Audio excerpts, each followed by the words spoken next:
एक बार की बात है, एक गांव में रामू नाम का किसान अपनी पत्नी के साथ रहता था।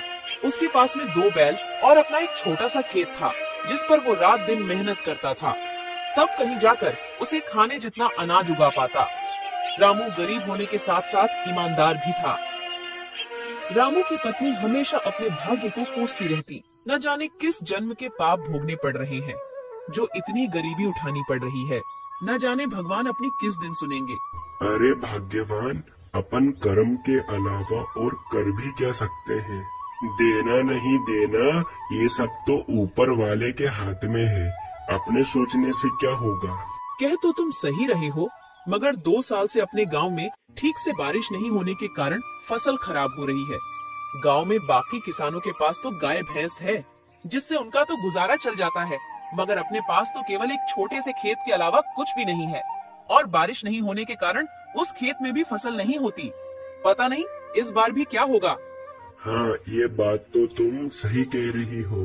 पिछले 2 साल से ठीक से बारिश नहीं होने के कारण फसल बर्बाद हो रही है। और अब तो कुएं भी सूखने लगे हैं, उनमें भी पानी अब कम बचा है। पता नहीं इस बार खेती में क्या होगा, ये तो ऊपर वाला ही जाने। चलो भाग्यवान, अब मैं चलता हूँ। रामू रोज की तरह अपने दोनों बैलों को लेकर अपने खेत की ओर निकल पड़ता है।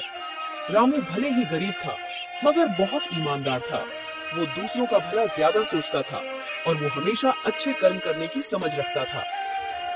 और फिर रामू खेत पर पहुंचकर खेत पर मेहनत और लगन से काम करने लगता है।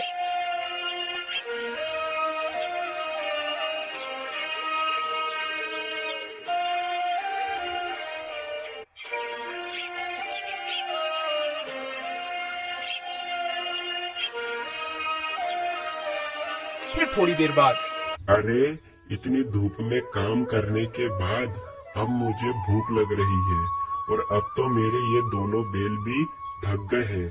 एक काम करता हूँ, मैंने अपने आधे खेत की तो जुताई कर ली है, और आधे खेत की जुताई अब मैं कल कर लूंगा।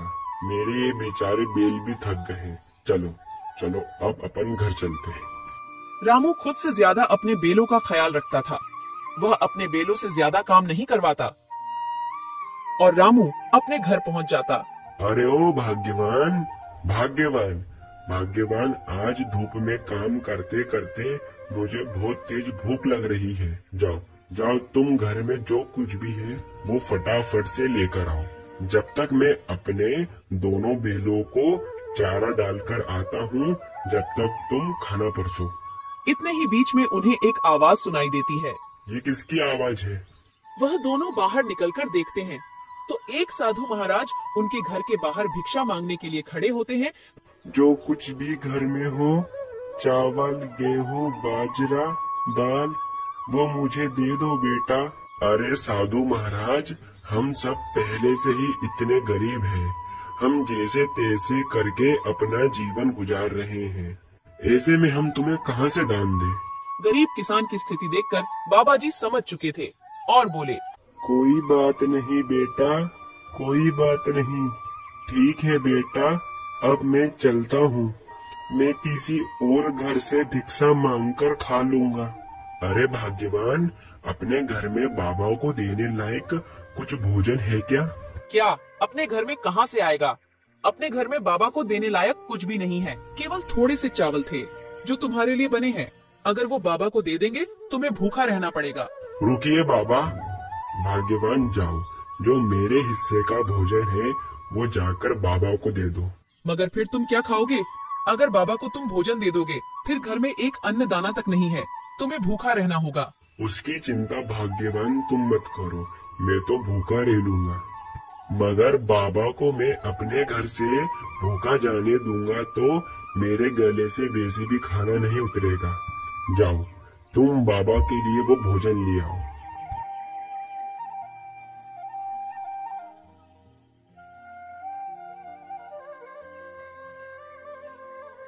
रामू की पत्नी रामू की बात के अनुसार रामू के हिस्से का खाना बाबा को दे देती है।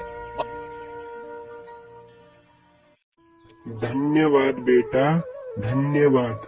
भले ही तेरे अभी बुरे दिन चल रहे हैं, मगर ऊपर वाला सब देख रहा है। वो तेरी एक दिन अवश्य सुनेगा बेटा, धीरज रख।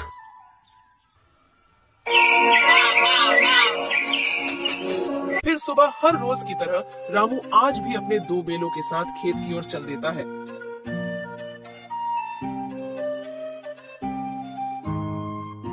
अपने खेत की जुताई कर ही रहा था तो फिर इतने में एक अमीर व्यक्ति रामू के खेत के किनारे से गुजर रहा था और रामू के पास आकर कहता है, अरे भाई, यहाँ आसपास कहीं पानी है क्या? भाई साहब, यहाँ से कुछ ही दूर पर एक हैंडपंप है, जाकर आप वहाँ से पानी ले लो। अरे भाई, तुम बड़े मेहनती दिख रहे हो, तुम इतनी मेहनत क्यों करते हो? मैं अपने और अपनी पत्नी के लिए भोजन और कपड़े कमाने के लिए इतनी मेहनत करता हूँ। अरे, तुम इतनी मेहनत करने के बावजूद अभी तक गरीब की गरीब हो। तुम तो अच्छे काम करते हो, तो भी तुम गरीब हो। मुझे तो नहीं लगता है कि कर्मों का फल मिलता है। नहीं नहीं भाई साहब, मुझे पूरा विश्वास है, भगवान के घर पर देर है मगर अंधेर नहीं। जो अच्छे कर्म करेगा उसे अच्छे कर्म का फल अवश्य मिलेगा। देर से मिलेगा मगर मिलेगा जरूर। शायद मुझे अभी नहीं मिला मगर एक दिन अवश्य मिलेगा। रामू की बात सुनकर अमीर व्यक्ति हंसता और वहां से चलता बना। रामू ने अपनी मेहनत जारी रखी मगर खेत को जोतते जोतते अचानक से रामू का पैर हल के नीचे आ जाता है, जिस कारण रामू का पैर कट जाता है। रामू दर्द के मारे झूम उठा। अरे भगवान, मेरा पैर तो कट गया। अरे प्रभु, वो अमीर व्यक्ति सही बोल रहा था क्या कि कर्मों का कोई फल नहीं होता? अगर मैं अच्छे कर्म कर रहा हूँ तो भी मेरा पैर कट गया। मैंने किसी का क्या बिगाड़ा है जो मेरे पैर में लगी? जैसे तैसे रामू अपने घर पहुंचा और अपनी पत्नी को जो उसके साथ हुआ वो सारी बातें रामू ने अपनी पत्नी को बताई। तुमने आज तक किसी को परेशान नहीं किया है, तुम्हें तुम्हारे अच्छे कर्मों का फल मिलेगा। रामू को अपनी पत्नी की बात सुनकर तसल्ली आई।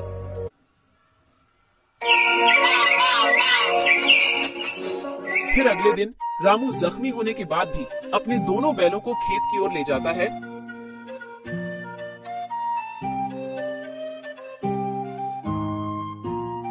अरे, अभी तक बारिश तो आई नहीं, अब फिर मैं अपने खेत की सिंचाई कैसे करूँगा?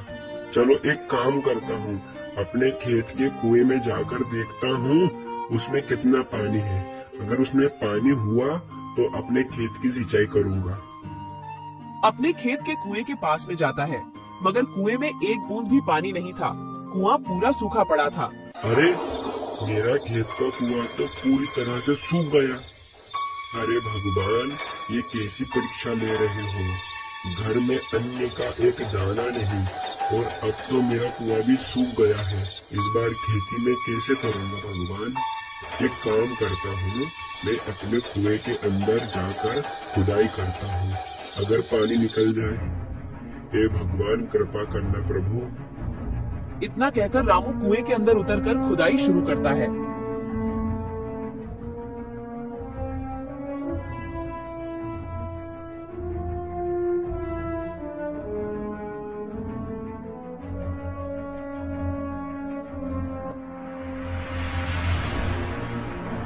थोड़े समय बाद अचानक से कुएं के एक पत्थर के अंदर से पानी निकलने लगता है। ये पानी कहाँ से आया? मुझे तो अपनी आंखों पर विश्वास ही नहीं होता। मुझे तो लगता है ये सब मेरे अच्छे कर्मों का फल है जो मुझे मिला। भाग्यवान सही कह रही थी कि तुम्हें तुम्हारे अच्छे कर्म का फल अवश्य मिलेगा। ऊपर वाले ने मेरी सुन ली। इस पानी से तो अब मैं अपने खेत की सिंचाई अच्छी तरह से कर सकूंगा। रामू की खुशी का कोई